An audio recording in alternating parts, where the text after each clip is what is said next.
15 Illinois streets locals warn you not to walk after 9 p.m. Chicago has about 1,900 miles of alleys. That is not a rounded-up number for effect. It is genuinely one of the largest alley networks that has ever been built anywhere by anyone, and it is one of the great pieces of city design in American history. Here is why they did it. In the 1800s, the front of a house was for people, and the back was for everything horrible. Garbage, coal, deliveries, horses, later, power lines and garages. So Chicago drew a second street behind every block and put all of the ugliness on it. Which is why Chicago streets are so beautiful and so calm. All the mess is around the back. It worked perfectly. It is still working. It is why your bins are not on the front sidewalk. And it means something nobody says out loud. Every block in that city has two streets. One of them has lights, houses facing it, windows looking at it, people walking on it, and a name. The other one has none of that. No addresses face it, no windows watch it. No streetlight was ever designed for it. It runs parallel to your walk home, 400 feet long, and it connects to the next one, and the next one, so it is not a corridor, it is a network. You have been walking next to it your whole life, and you have never once thought about it. That is what this video is about. Not places, conditions. Because the mistake everybody makes here is thinking safety is a location, something you can put on a map and avoid. It is not. It is a set of physical properties, and they turn up on nice streets and rough streets alike, and on the same street at different hours. So today we are counting down 15 street conditions that people who walk Illinois at night take seriously after 9, 15 down to 1. And I want to be clear before we start, because this subject attracts a lot of nonsense. This is not about who is on a street, not once. This is about light, geometry, sight lines, exits, and time. It is about the street itself and what it is doing to you. Number 1 is the one I just described. It is behind your house right now. Let us start. Start with the simplest one and the one everybody underrates. A street with every light working is not a safe street, and a street with one light out is not a dangerous one. But a single dead lamp matters more than the darkness it makes. Your eyes. If a street is uniformly dim, your eyes adapt and you see reasonably well. Human night vision is good, given a chance. But a bright street with one dead lamp gives you a black hole in a lit corridor, and you cannot see into it at all, because your eyes are set for the bright part. The gap is not dark to somebody standing in it. It is only dark to you. The tell. Do not count how bright a street is. Count how even it is. Even in dim beats bright and patchy every single time. This is a real change that happened in Illinois in the last several years. Chicago replaced the enormous majority of its streetlights with LEDs. Hundreds of thousands of them. Good project. Brighter, cheaper, longer lasting, and the city needed it. But LEDs behave differently from the old orange sodium lamps. They are directional. A sodium lamp threw a soft haze everywhere, and the whole street glowed. An LED throws a defined cone straight down. So you get more light and sharper edges. Brighter pools, blacker gaps. Not a complaint about the project. Just a fact about the light you now walk under, and almost nobody has updated their instincts for it. The tell. Under LEDs, the space between lamps is darker than it used to be, not lighter. Walk the pools, not the middle. Illinois is a rail state. It always was. Chicago exists because of rail, which means the city is stitched with viaducts, low bridges, where a rail line crosses a street, and the street ducks underneath. A viaduct is a tunnel that is 30 feet long, and in those 30 feet, you have a ceiling, you have no street light, because the street light is above the bridge, you have columns, and you have a sound that is doing something odd, because concrete is bouncing everything around. 30 feet is nothing. It takes 8 seconds to walk, and for those 8 seconds, you are in a completely different building. The tell. Look through a viaduct before you enter it. If you can see daylight or a lit street on the far side and nothing between, walk. If you cannot see the far end clearly, that is a 30-foot room with 2 doors, and you should treat it as one. Every street in the state has this, and nobody thinks of it as a safety feature or a safety problem, and it is both. A full parking lane is a wall. It is a continuous barrier of large metal objects between you on the sidewalk and the road, which is lovely when you are worried about traffic. It is the whole reason parked cars make a street feel calm. But it means you cannot see the road, and the road cannot see you, and the gaps between the cars are the only places where either of those things is true. And a gap between 2 parked cars is a small doorway that you are walking past every 15 feet. The tell. Nothing dramatic. Just know that on a street with a full parking lane, You are in a corridor, not an open space, and corridors have a different set of rules. Illinois has magnificent street trees, and this is going to sound like heresy. A mature canopy in August is a roof, and every one of those streetlights is under it, so you get the thing you least want. Light trapped below the leaves, hard shadow in every direction, and a sidewalk in dappled mess, where nothing is fully lit, nothing is fully dark, and your eyes cannot settle on anything. In February, the same street is one of the best lit places in the city. Same lamps, same street, completely different walk.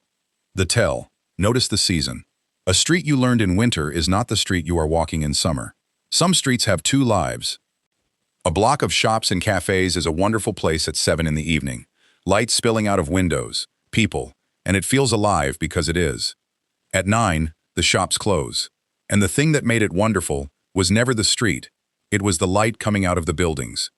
A commercial block after closing is darker than a residential one because a residential block has people at home with lamps on and a commercial block has nobody at all. Best street on the block to emptiest in 20 minutes every single night. The tell. Ask what a street is lit by. If it is lit by shop fronts, it has a closing time, and so does the street. A single empty lot on a block does two things. It breaks the wall. Instead of a continuous line of buildings with windows and people behind them, there is a gap with nothing behind it. Nobody is at home in a vacant lot, and it is unlit because lighting is attached to buildings and to the street, and a lot has neither. So a vacant lot at night is a dark rectangle opening off the sidewalk. And a vacant lot is not a moral statement about anywhere. Cities have gaps. Buildings come down. It is normal. The tell. It is just the wall. Windows are the best security a street has, because a window is a person who might look. A lot has none. Walk on the other side. Which is that same idea, made general, and it is the most useful thing in this entire video.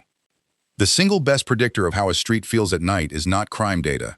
It is how many windows are pointed at the sidewalk with a light on behind them. A street of 3-story walk-ups with lit windows has 200 potential witnesses, and every one is a reason for nothing to happen. A street of blank walls, loading docks, fences, and gates has 0, no matter how expensive the buildings are. That is why this is a condition and not a place. You can find both within 2 blocks of each other in almost any town in Illinois. The tell. Look up, count lit windows facing you. That number is the street. This one is counterintuitive and it is real. Big arterial roads feel safe because they are big and lit and busy, and they are safe from some things. But a 6-lane road puts the other sidewalk 100 feet away, across a river of moving metal. So a street that looks full of people is 2 thin lines of people who cannot reach each other, cannot hear each other, and are separated by 30 seconds and a crossing signal. Being on a busy road is not the same as being near people. Cars are not witnesses. A person doing 45 miles an hour, looking forward, has not seen you and will not remember you. The tell. Ask whether anybody near you is on foot. That is the only number that counts. Halfway, and look at what this list is made of. Lamps, leaves, bridges, windows, parked cars, closing times. Not one place, not one person. And that is not me being delicate, that is because this is what actually predicts a bad walk. You could take the nicest street in Illinois, kill one lamp, drop a canopy over it, empty the shop fronts at 9, and run an alley behind it, and you would have a bad street. You could take the roughest block in the state and line it with lit windows, and you would be fine. The last 6 are the ones where the geometry gets serious. And number 1 is the thing this city built on purpose, 150 years ago, for excellent reasons, and it is behind your house right now. Sightlines. A street with a long, clear view lets you see a situation forming 200 feet away, which gives you 20 seconds, and 20 seconds is an enormous amount of time. You can cross, you can turn, you can go into a shop. Almost everything is solvable with 20 seconds. A blind corner gives you 2 feet, and blind corners come from entirely innocent things: a construction hoarding, a stone wall, a dumpster, a hedge, a parked truck. The tell. This is the whole thing. Everything in personal safety comes down to how far ahead you can see, because distance is time and time is options. If you cannot see the corner, walk wide around it. Give yourself the extra 6 feet. It costs nothing and it doubles your warning. A cul-de-sac, a dead end, a block with a wall at one end, a pedestrian path between 2 buildings. The path is the classic one, and Illinois has thousands of them, cutting between blocks, saving you 3 minutes. Here is the arithmetic. On a normal street, you have 4 choices at any moment. Forward, back, left, right. In a path between 2 buildings, you have 2. That is the entire difference, and it is enormous. The tell: count your exits, once, when you enter. Not obsessively, just once. If the answer is 2, the shortcut is not worth 3 minutes. Illinois has a thing that most of America does not, and it flatly changes the whole subject. At the end of December, the sun sets before 4:30. So 9 at night in July and 9 at night in December are not the same event. In July, 9 is dusk. In December, 9 is 4.5 hours into full darkness. Everybody has been inside since dinner. The sidewalk is empty, and the street has been dark for longer than a working afternoon. It is the same street, same lamps, same trees, same windows. And it is a different world, twice a year, on a schedule, and almost nobody adjusts for it. The tell: do not measure by the clock. Measure by how long the sun has been down. 9 p.m. is not a number. It is a different number in June than it is in December. And then Illinois adds the other thing. Snow does 3 things, all of them bad, and I have never heard anyone mention one of them. It takes your sidewalk. Unleared walks push you into the road, or into a narrow trench between banks, and a trench is a corridor with no exits. Number 5 all over again.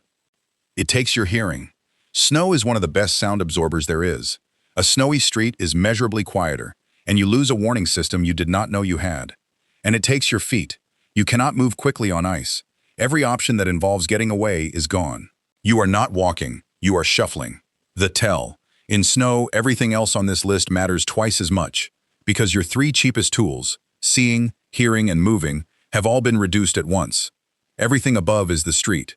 This one is you, and it beats almost all of them. A phone takes your eyes, which is obvious. That is not really the problem. It takes your hearing, if you have headphones in, and your hearing is doing about half of your awareness at night, and you have never noticed because it works silently. And here is the part nobody thinks about. It takes your face. Looking at a screen puts a light on you, in the dark, which makes you the most visible thing on the street, while simultaneously making you the person on that street who can see the least. That is the exact combination we talked about in the parking garage video. You are lit and blind at the same time. The tell: phone in your pocket for the walk. If you must be on it, stop moving, put your back to a wall, do the thing, and then go. Standing still on a phone is fine. Walking on a phone is where it all goes. And here it is. 1,900 miles of it. The best sanitation decision this city ever made, and the reason your front street is beautiful. Look at what an alley actually is, structurally. It has no addresses on it. Nobody's front door faces it, which means nobody's living room window faces it either, which means the thing we said in number 8, lit windows are the security of a street, does not apply at all. An alley is defined by having no eyes. It is unlit, or lit by whatever a garage or a back porch happens to be doing, which means the lighting is somebody's private decision and not a plan. It is walled by garages and fences on both sides, for 400 feet, which makes it a corridor with 2 exits. And this is the part that makes it number 1, rather than number 6. It is a network. Every alley connects to the next alley, which means it is not a dead end, it is a second city, running parallel to the first one, block after block after block, with no lights, no windows, and no witnesses, and it goes almost everywhere the real streets go. Now, I am not telling you never to walk an alley. People walk them every day and get home fine, and there is a good chance you park in one. What I am telling you is this: the street you are on has an alley behind it, right now. And when you count the lit windows and feel good about it, understand that you have assessed one of the 2 streets that block has, and it is the one that was designed to be looked at. That is why it is number 1. Not because an alley is dangerous, because it is invisible, and it is the one piece of a Chicago block that was built, deliberately, with no eyes on it, and it has been there so long that nobody sees it at all. The tell: do not cut through, at night, to save 4 minutes. That is it. That is the whole rule.